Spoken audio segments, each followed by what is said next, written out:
నిత్యం పని ఒత్తిడితో క్షణం తీరిక లేకుండా గడిపే మంత్రి సుభాష్ ఇటీవలే పుట్టిన కవల పిల్లలను చూసి ముద్దు చేశారు. కొంత సమయం బోసి నవ్వుల చిన్నారులతో గడిపి సేద తీరారు. ఈ సంఘటన రామచంద్రపురం గుబ్బలవారిపేటలో చోటు చేసుకుంది. రాష్ట్ర కార్మిక శాఖ మంత్రిగా వాసంశెట్టి సుభాష్ తన దైనందిన జీవితంలో బిజీగా గడుపుతుంటారు.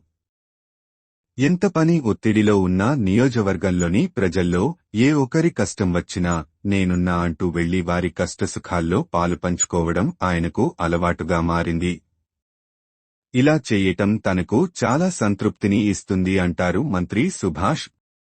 ఇదే కోవలో శనివారం సాయంత్రం గుబ్బలవారిపేటలో ఇటీవల వాసంశెట్టి, లక్ష్మీకుమారి ఇద్దరు కవల పిల్లలకు జన్మనిచ్చారు. ఆమెను పరామర్శించేందుకు మంత్రి సుభాష్ వెళ్లి కొద్దిసేపు సామాన్య వ్యక్తిలా మారిపోయారు. ఇరువురు కవల చిన్నారిలను చూసి సంతోషంతో ఎత్తుకొని కొంచెం సేపు ముద్దు చేశారు. దీంతో ఆ కుటుంబ సభ్యులు, మంత్రి వెంట ఉన్న కూటమి నాయకులు కొంతసేపు ముసిముసిగా నవ్వుకున్నారు. రాష్ట్రానికి మంత్రి అయినా తాను ఒక తండ్రే కదా, పైగా మంత్రి సుభాష్కి కూడా కవల పిల్లలు అంటూ గుర్తు చేసుకున్నారు. అనంతరం మంత్రి సుభాష్ గారు లక్ష్మీకుమారి ఆర్థిక పరిస్థితి తెలుసుకుని వెంటనే 10,000 ఆర్థిక సహాయం చేసి పిల్లల ఆటల పరికరాలు అందించారు. చిన్నారులను వేసవి దృష్ట్యా జాగ్రత్తగా చూసుకోవాలని సూచించారు.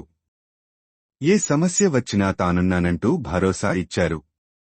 అనుకోని విధంగా జరిగిన ఈ సంఘటన పట్ల స్థానిక ప్రజలు ఆనందం వ్యక్తం చేశారు.